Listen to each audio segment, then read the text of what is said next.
Thread your needle and not the end. Insert the needle from the underside of the fabric to bring it up. Push the needle in and out of the fabric in a straight line, creating evenly spaced stitches, like a dash line. Continue until your line is done, then knot the thread underneath. Running stitch. Running stitch is also often used to hold fabric layers together temporarily, such as before working a permanent stitch.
Bring the needle up through the fabric. Make a small stitch backward toward the starting point. Bring the needle up again a stitch length forward.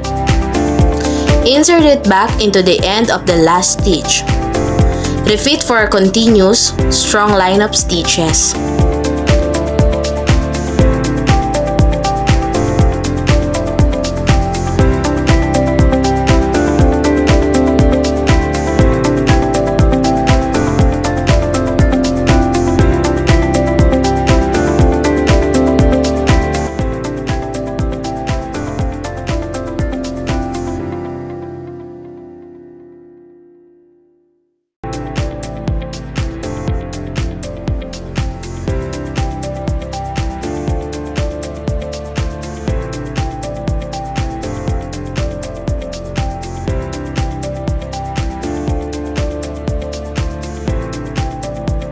Back stitch. This makes the back stitch stronger than the running stitch. This is because the seam is closed and there are double the number of stitches in a back stitch than there are in a running stitch.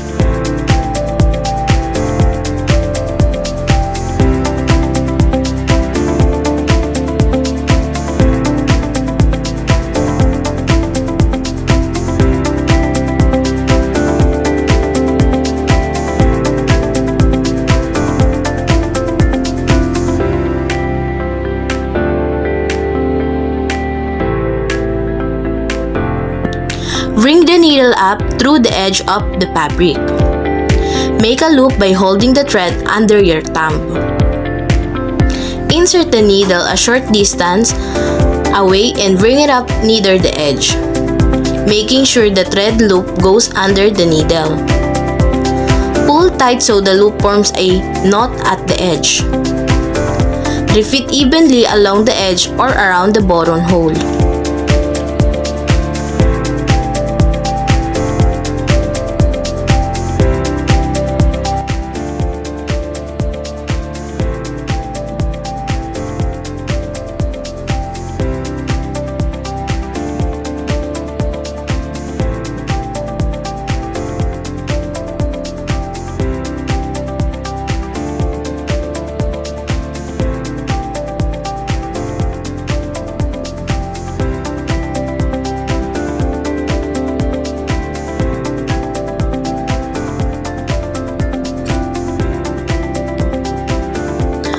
Buttonhole stitch. A buttonhole is reinforced hole in a fabric that a bottom can pass through, allowing one piece of fabric to be secured to another. The raw edge of buttonhole are usually finished with stitching. This may be done either by hand or by a sewing machine.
Fold the raw edge of the fabric inward.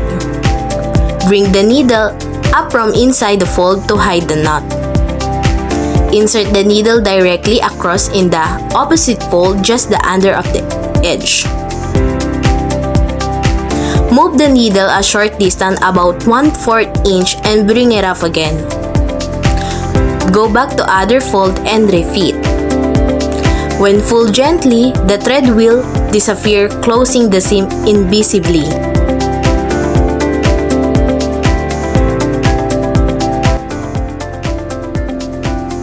Slip stitch.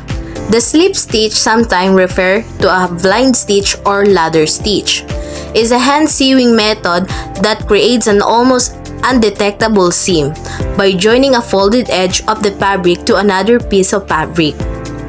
Due to the stitches being almost undetectable on the correct side of the fabric, it is especially helpful for hemming, connecting seams, and adding binding.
Bring the needle up from the back at the bottom left of a square. Insert it at the top right to make a diagonal. Bring it up again at the bottom right and insert it at the top left to form an X. Repeat for a line or pattern, keeping the stitches even.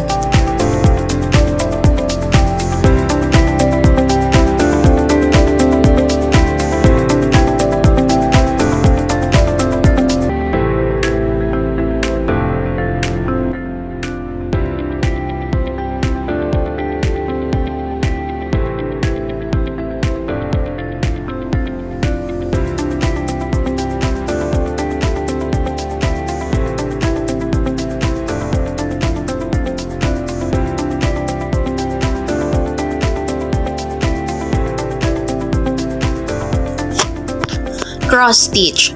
Two straight threads that cross at the middle to create an X make up the cross stitch, a kind of decorative stitch. The cross stitch pattern is typically guided by a grid of a tiny hole in a particular fabric, and the stitching creates a pattern by creating a succession of X's.